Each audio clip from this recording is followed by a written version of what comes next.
Hi friends, ഞാൻ ചന്ദ്രിക. എല്ലാവർക്കും ചന്ദ്രൂസ് വേൾഡിലേക്ക് സ്വാഗതം. തികച്ചും കളർഫുൾ അല്ലാത്തൊരു വീഡിയോയുമായിട്ടാണ് ഞാൻ ഇന്ന് വന്നിരിക്കുന്നത്. എന്നിരുന്നാലും നിങ്ങളുമായിട്ട് അത് ഷെയർ ചെയ്യണമെന്ന് എനിക്ക് ഭയങ്കര ആഗ്രഹമാണ്. എല്ലാവർക്കും ഇത് ഇഷ്ടപ്പെടുമോ അറിയില്ല, എന്നാലും ബിഗിനേഴ്സിന് ഇത് നല്ലോണം പ്രയോജനപ്പെടുമെന്ന് എനിക്ക് നല്ല ഉറപ്പുണ്ട്. അതിനു മുമ്പായി എൻ്റെ ഈ ചാനൽ സബ്സ്ക്രൈബ് ചെയ്തിട്ടില്ലെങ്കിൽ സബ്സ്ക്രൈബ് ചെയ്യുക. കൂടുതൽ നോട്ടിഫിക്കേഷന് വേണ്ടി അടുത്തുള്ള ബെല്ലൈക്കൺ പ്രസ് ചെയ്യുക. അപ്പോൾ ഇനി നമുക്ക് വീഡിയോയിലേക്ക് കടക്കാം.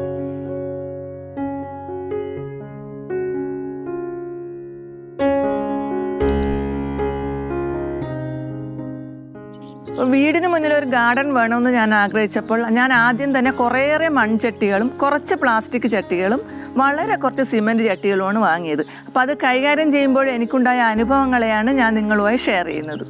ആൾക്കാർ പ്ലാസ്റ്റിക് പോട്ടിലേക്കാണ് ഇപ്പോൾ കൂടുതൽ ആകർഷിക്കപ്പെടുന്നത്. അതിന് പല കാരണങ്ങളുണ്ട്. ഒന്നാമതായിട്ട് അതിൻ്റെ വിലക്കുറവ്. ഇപ്പോൾ 10 രൂപ മുതൽ അത് കിട്ടുന്നുണ്ട്. 100 രൂപക്ക് 6 പോട്ടുകളൊക്കെ ആ റീസൈക്കിൾ ചെയ്ത ക്വാളിറ്റി കുറഞ്ഞ പോട്ടുകൾ ഞാൻ ആൾക്കാർ വാങ്ങിക്കൊണ്ടുവരുന്നത് കണ്ടിട്ടുണ്ട്. അതുപോലെ പല കളറുകളിൽ ലഭിക്കുന്നു. പിന്നെ നമുക്ക് പച്ച മഞ്ഞ എന്നൊക്കെ പറഞ്ഞ് ഇങ്ങനെ പല കളർഫുള്ളായിട്ട് നമ്മൾ വരാന്തയിലൊക്കെ വെക്കാൻ വേണ്ടിയിട്ട് ഇപ്പോൾ ആൾക്കാർ അത് വാങ്ങിക്കുന്നുണ്ട്. പിന്നെ വെയിറ്റ് കുറവായതുകൊണ്ട് നമുക്ക് ഒരു സ്ഥലത്തുനിന്ന് മറ്റൊരു സ്ഥലത്തേക്ക് അത് കൊണ്ടുവെക്കാനും എടുത്തു മാറ്റാനും ഒക്കെ എളുപ്പമാണ്. അതൊരു വലിയ കാര്യമാണ്. അപ്പോൾ ഇതൊക്കെ കൊണ്ടാണ് ആൾക്കാർ പ്ലാസ്റ്റിക് പോട്ടുകളെ കൂടുതലായിട്ട് ആശ്രയിക്കുന്നതെന്നാണ് എനിക്ക് തോന്നുന്നത്. പ്ലാസ്റ്റിക് പോട്ടിൽ തന്നെ നമുക്ക് ഫൈബർ പോട്ട്സ് കിട്ടുന്നുണ്ട്. പക്ഷേ നല്ല കോസ്റ്റ്ലിയാണ്. ഇത് 350 ആണ്, ഇത് 250. ഇതാണ് വില കുറഞ്ഞ പ്ലാസ്റ്റിക് എന്ന് പറഞ്ഞാൽ റീസൈക്കിൾ ചെയ്ത പ്ലാസ്റ്റിക്കിലെ പോട്ട്സാണ് ഇത്. ഇതിനെല്ലാം വില കുറവാണ്. 40 രൂപ, 50 രൂപ, ഇതിനൊക്കെ 30 രൂപയാണ്. അത് ഇതുപോലെ 10-20 രൂപയുടെ പോട്ട്സാണ് ഇതൊക്കെ. പക്ഷേ ഈ പോട്ട്സിലെല്ലാം വെച്ചാൽ കുറച്ചും കൂടി ഡ്യൂറബിൾ ആയിട്ടുള്ള പ്ലാസ്റ്റിക് എന്ന് പറയാൻ ഈ ഫൈബറിൻ്റെ പോട്ട്സാണ്. ഇത് നല്ല ഡ്യൂറബിളാണ്, കുറേ കാലം നമ്മളെ കൂടെ തന്നെ ഉണ്ടാവും. ഞാൻ ഏറ്റവും കൂടുതൽ എൻ്റെ ഗാർഡനിൽ ഉപയോഗിക്കുന്നത് മൺചട്ടികളാണ്. കാരണം എനിക്ക് എൻ്റെ ചെടികളെല്ലാം കൂടുതലായിട്ട് വളരുന്നു തോന്നിയത് മൺചട്ടികളിലാണ്. കാരണം ഞാൻ വിചാരിക്കുന്നത് അതിൻ്റെ വേരുകൾക്ക് ഒരു കൂളിങ് കിട്ടുന്നത് ഈ മൺചട്ടിയിലാണ്. അതുകൊണ്ട് തന്നെ ചെടികൾ നന്നായി വളരുന്നു എന്നാണ് എൻ്റെ ഒരു അനുഭവം. ഞാൻ നേരത്തെ പറഞ്ഞ ഏറ്റവും കൂടുതൽ ഉപയോഗിക്കുന്നതും എനിക്ക് ഇഷ്ടപ്പെട്ടതുമായ പോട്ട് മൺചട്ടികളാണ്. അപ്പോൾ ഇത് കുറച്ച് കോസ്റ്റ്ലിയാണ്. ഈ മൺചട്ടി ഇതിന് ഞാൻ 150 രൂപ വിലയുണ്ട്. ഇതെല്ലാം അത്ര വിലയില്ലാത്ത 100 രൂപയുടെ പോട്ടാണ്. ഇത് 80 രൂപ. ഇങ്ങനെ പല സൈസിലുള്ള പോട്ടുകൾ അവൈലബിളാണ്. ഇത് കന്യാകുമാരി ചട്ടി എന്ന് പറയും. ഇതിന് 40 രൂപ വിലയാണ്. ഇതിന് 40-50 രൂപയ്ക്ക് ഈ പോട്ട് കിട്ടുന്നുണ്ട്. പിന്നെ സിമെൻറ്റ് ചട്ടിക്ക് പൊതുവെ 30 രൂപ അങ്ങനെയല്ല വിലയുള്ളൂ. നമ്മളിപ്പോൾ 3 ടൈപ്പ് ചട്ടികളെ കണ്ടു. ഇനി ഇവ നമ്മൾ ചെടികൾ നട്ട് വെയിലത്ത് വെച്ച് കഴിഞ്ഞാൽ എങ്ങനെ ഉണ്ടാവുമെന്ന് നോക്കാം. ചട്ടിയുണ്ട്, സിമെൻറ്റിൻ്റെ ചട്ടിയുണ്ട്.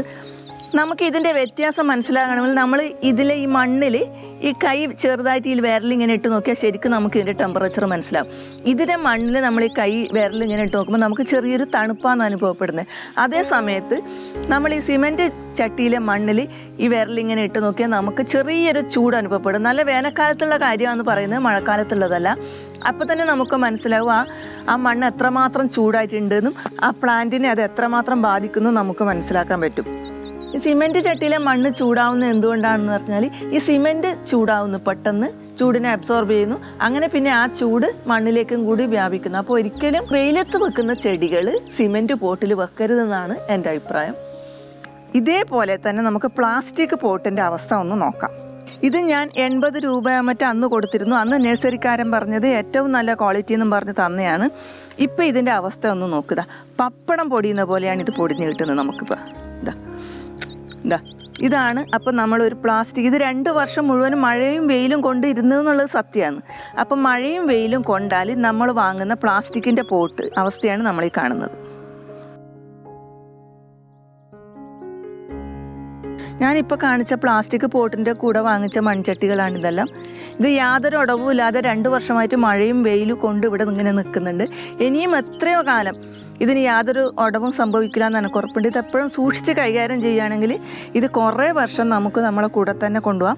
ഇത് എടുക്കുന്ന സമയത്ത് നമ്മൾ കുറച്ച് ഇതുപോലെ ഒരിക്കലും എടുക്കരുത്. ഇതിൻ്റെ അടിയിൽ പിടിച്ച് ഇതുപോലെ എടുക്കാൻ ശ്രമിക്കുക എപ്പോഴും. അങ്ങനെയാണെങ്കിൽ ഇത് പൊട്ടാണ്ട് നമുക്ക് സൂക്ഷിക്കാൻ പറ്റും. ഇത് നോക്കൂ, എൻ്റെ ഗാർഡനിൽ പൊട്ടിയ കുറച്ച് ചട്ടികൾ, വളരെ കുറച്ച് ചട്ടികൾ മാത്രമേ ഞാൻ കാണിക്കുന്നുള്ളൂ. ഇനിയും ഒരുപാട് പ്ലാസ്റ്റിക് പോട്ടുകൾ ഇതേ അവസ്ഥയിൽ കിടക്കുന്നുണ്ട്. ഇതിന് എന്ത് ചെയ്യണമെന്ന് എനിക്കറിയില്ല. പരിസ്ഥിതിക്ക് ദോഷമാകുന്നതുകൊണ്ട് ഇത് വലിച്ചെറിയാനും പറ്റൂല. അങ്ങനെയുള്ള ഒരവസ്ഥ. അതിനിടയിൽ എനിക്ക് മൺചട്ടി പൊട്ടിയത് ആകെ 2 എണ്ണം മാത്രമാണ്. അത് തേങ്ങ തെറിച്ച് വീണിട്ട് 2 മൺചട്ടി പൊട്ടിയിട്ടുണ്ട്. ഇപ്പോൾ ടെറാക്കോട്ട പോട്ട് തന്നെ നമുക്ക് പല ഷേപ്പിലും ഡിസൈൻസിലും കിട്ടുന്നുണ്ട്. നമുക്ക് വേണമെങ്കിൽ ഇൻഡോറിൽ ഇതൊക്കെ തന്നെ വെച്ച് അലങ്കരിക്കാൻ മതിയാവും. അപ്പോൾ നമ്മൾ വേണമെങ്കിൽ ക്ലേ കൊണ്ടും മറ്റ് ഡെക്കറേറ്റീവ് ഐറ്റംസ് കൊണ്ടൊക്കെ ഇവിടെയൊക്കെ നമുക്ക് ഡിസൈൻ ഉണ്ടാക്കി നമുക്ക് ഇൻറ്റീരിയർ ഡെക്കറേറ്റ് ചെയ്യാവുന്നതാണ്. ഇതെല്ലാം നല്ല ഷേപ്പുള്ള പോട്ട്സാണ്.